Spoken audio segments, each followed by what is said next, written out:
sur ton disque à la dernière plage. Notre chanson passe toujours. Petite note pas très sage. Sophie Darel avec c'est vous. Eh bien, ravi de vous rencontrer pour parler de cet album, ce coffret. Oui. Sophie Darel, Mes années chansons. 1960-2021. Ah oui, ça fait un bout. Hein. Oui, ça fait un bout. Hein. Sophie Darel, bien évidemment, beaucoup se rappellent de vous à la télévision, à la fois comme chanteuse, imitatrice, surtout aussi, comme animatrice et animatrice, plus que chanteuse en fait. Autour voilà. et avec Guy Lux, bien évidemment. Ah bah forcément, Tonton Lux. Tonton Lux. Pendant une dizaine d'années, c'est sûr. Alors donc, ces souvenirs de télé, qu'est-ce que vous en gardez aujourd'hui? De la nostalgie ou pas? Non, moi je suis pas très nostalgique. Alors moi je suis toujours pour foncer, aller de l'avant, avoir des projets et voir ce qui se passera demain. Mais ce qui s'est passé hier, c'était très sympa. Mais voilà, c'est fait, c'est fait. J'ai travaillé aussi 4 ans avec Patrick Sébastien sur Sébastien c'est fou. Enfin voilà, mais tout ça c'est bien, mais maintenant on voit ce qui va se passer à l'avenir, quoi. Enfin Guy Lux, ça a été un grand moment de ma vie quand même. Hein. Alors revenons à la chanson. Vous êtes venu d'abord à la chanson avec une chanson, je ne vais pas dire un télo, mais sérieuse quand même. Oui, c'est vrai. Oui, j'ai commencé, je faisais des cabarets rive gauche et je chantais des poèmes de Rimbaud, des textes de Desnos, tout ça. Enfin bon, c'est pour ça d'ailleurs. Et j'avais été remarquée par Jacques Brel dans un cabaret au Sport d'Hiver, qui m'a embarqué dans quelques dates avec lui en tournée. Et puis ensuite, il m'a imposé en première partie de Bobino. J'étais pas trop prête parce que j'étais toute minette. et puis d'un seul coup, qu'est-ce qui a fait que vous êtes dit la chanson c'est bien, mais l'imitation, comment vous êtes venu à l'imitation? Parce qu'il y avait peu d'imitateurs et d'imitatrices encore moins. D'abord, j'ai fait de la chanson, mais je voulais aussi être comédienne. Donc j'ai travaillé tous mes classiques pour préparer le conservatoire. Et j'ai commencé à faire des auditions. Et là, je me suis aperçue qu'il y avait un nombre de jeunes femmes pour dire 3 phrases. Et ça m'a complètement découragée. Et je me suis dit, je vais monter un spectacle. C'est donc à ce moment-là que j'ai monté ce spectacle Rive Gauche, où je suis passée avec Barbara, avec plein de gens. Et après, j'ai rencontré un garçon qui s'appelle Jean Valton, qui était un grand imitateur. Et comme j'en avais toujours... Voilà, chansonnier. Et comme j'avais toujours fait des imitations comme ça dans la vie, il m'a dit, tu devrais faire des petits bouts d'imitation. Donc j'ai commencé à faire ça. Et c'est par rapport à ça que Jacqueline Duforest, la coproductrice de Guy Lux, m'a vue également dans un gala au Sport d'Hiver. Décidément, ça me réussit. Et elle m'a dit, ce serait bien que tu viennes la semaine prochaine faire une imitation. Donc à l'époque, je faisais Mireille Mathieu, France Gall, etc. Ça s'est super bien passé, mais déjà là, c'était une grande aventure, parce que 40 musiciens, la France entière regardait Guy Lux, c'était vraiment quelque chose. Puis il m'a convoqué à son bureau, puis il m'a dit, la semaine prochaine, c'est toi qui présentes. Boum. Du coup, je me suis retrouvée en très peu de temps, 15 jours, 3 semaines, extrêmement populaire, avec toutes les unes de magazines.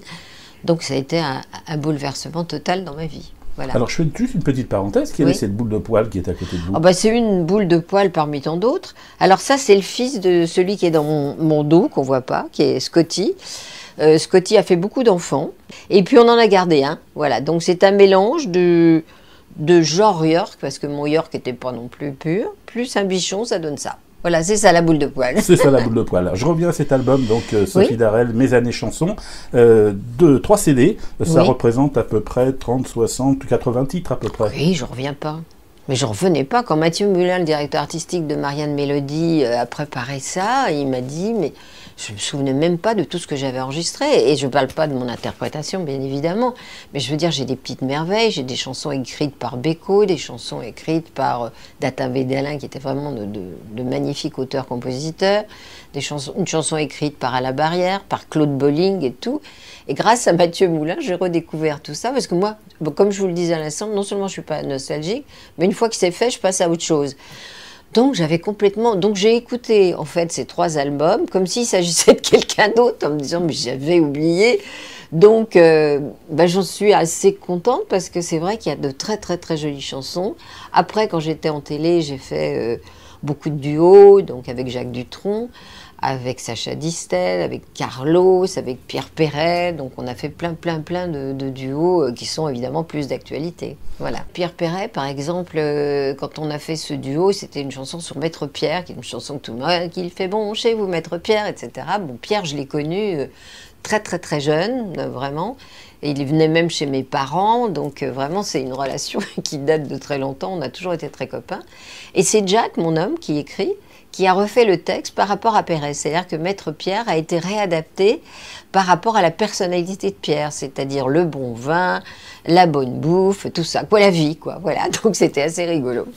Revenons à ces duos, donc, oui. Et puis aux artistes que vous avez connus aussi, parce que vous avez connu tout le monde. Oui, tout le monde, absolument tout le monde, que ce soit Mike Brandt, que ce soit Clo-Clo, que ce soit... Alors Mike Brandt, c'était un petit flirt, Mike Brandt. Écoutez, l'erreur est humaine, la chair est faible. Oui, enfin, ça pouvait être pire. Hein. Oh oui, oh ben ça c'est sûr, on est bien d'accord. Donc j'ai absolument connu tout le monde, et je me rends compte aujourd'hui que j'ai vécu une époque mythique, puisque quand j'étais dans le coup, ça me paraissait normal, mais maintenant, bon, il y en a beaucoup qui ont disparu, et je me rends compte que même des très jeunes me parlent, d'ailleurs on le voit, Clo-Clo, il y a toujours des chansons de Clo-Clo qui passent dans les soirées, enfin, c'est inimaginable, il faut dire qu'il était très en avance quand même sur les musiques, sur sa façon de faire, voilà. Alors, des émissions de télé en direct, avec un grand orchestre. 40 musiciens. 40 musiciens, c'était Raymond Lefebvre, je pense. C'est ça, tout à fait. Voilà, donc, et pas trop droit à l'erreur. Ah, ben on pouvait pas. Hein. On n'avait qu'une seule journée. On arrivait le matin, on voyait tout, les chanteurs répétaient pendant qu'on voyait un déroulement. Pas de prompteur, bien sûr, ça n'existait pas. Donc, au bout d'un certain nombre d'émissions, j'ai engagé quelqu'un qui est devenu une amie, Francine, pour qu'elle m'aide à faire les fameux petits cartons. Parce que sinon, on ne pouvait pas s'en sortir, surtout qu'il changeait d'avis tout le temps et qu'il fallait vraiment être assez réactif. On apprend bien son métier. On apprenait bien son métier avec Guy Lux. Guy Lux et Patrick Sébastien sont un peu vos deux hommes de télé. Si on veut, parce que sentimentalement parlant, non, on n'a rien du tout. Non, simplement, c'était moi qui ai amené Patrick Sébastien à la télé. Et c'est vrai qu'avec Guy, il se ressemble beaucoup. On a l'impression que ce sont des êtres qui sont nés pour faire ce métier. C'est très bizarre, ils voient tout sur un plateau, c'est absolument magique. Donc tous les deux, très exigeants, aussi exigeants l'un que l'autre. Bon, mais moins risqué avec Patrick, parce que quand même c'était enregistré, c'était pas la même chose. Voilà. Patrick Sébastien, imitateur, donc à l'époque, c'était Bourvil, entre autres, c'était son cheval de bataille. Plein, oui, il en fait plein, mais ça a été son premier cheval de Oui, bataille. bien sûr. Il arrivait dans un monde de l'imitation, où il y avait vous, parmi les femmes. Thierry Leluron. Il y avait Thierry Leluron, donc pas forcément... Toujours, Thierry Leluron, il l'a peut-être pas vu arriver avec un bon oeil. Ben, c'est exactement ça, en fait, parce que justement, quand je l'ai... Bon, j'aimais beaucoup Thierry, je vous dis, on a fait des tas de duos ensemble, on était très copains, mais quand j'ai amené chez Guy Lux, Patrick Sébastien, Guy m'a dit, ton imitateur ne fera jamais rien. Parce qu'il y avait dans les coulisses Lederman, qui effectivement, avec Thierry Leluron, donc il ne voyait pas ça arriver d'un bon oeil. Mais bon, ça s'est quand même bien passé pour lui. Alors les scènes revenons à la chanson, la célébrité vient naturellement, on va dire, à la fois par la télévision, surtout par la télévision. Et vous êtes dans des grandes salles. Ah oui. Et là, vous vous retrouvez... Ah bah oui, j'ai fait de très très grandes salles. J'ai même fait... Ça fait tourner la tête? Non. Moi, j'adore quand il y a beaucoup de monde comme ça. J'ai fait une fois... bon, c'était pas moi la vedette, hein, c'était Jacques Chirac. Hein. Mais... il chantait bien aussi. Je vais vous dire, vraiment des stades bourrés. Moi, j'adore ça. Et puis après, quand j'ai fait la tournée Âge tendre et Tête de bois, donc avec Michel Alguet, et là, c'était pareil, on faisait que des zéniths. Et c'est très grisant quand on arrive sur scène, j'adore ça. Voilà, vous avez eu plaisir à retrouver les artistes que vous aviez connus, je ne veux pas dire Minot, mais... Non, il y en avait qui n'étaient pas tellement plus frais que moi, mais c'était souvent de la même génération. Sophie Darel, donc Mes années chansons, anthologie 1960-2021. Quel est le duo avec lequel vous avez pris le plus de plaisir à faire ou peut-être à réécouter? J'ai eu beaucoup de plaisir à chanter Le temps des cerises avec Sacha Distel. C'était vraiment très très très joli. Et, bon, évidemment, c'est indémodable, forcément. Et Sacha avait super bien chanté. Vraiment, c'est un très joli moment. Voilà.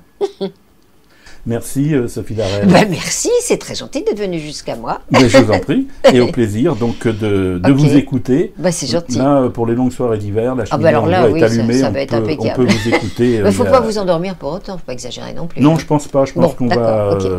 à moins qu'avec... il y a Guy Marchand aussi. Ah oui, il y a Guy Marchand, oui. Ah oui, il y a plein de monde. Merci en tout cas. Bonne soirée à vous. Merci. Que veux-tu que je te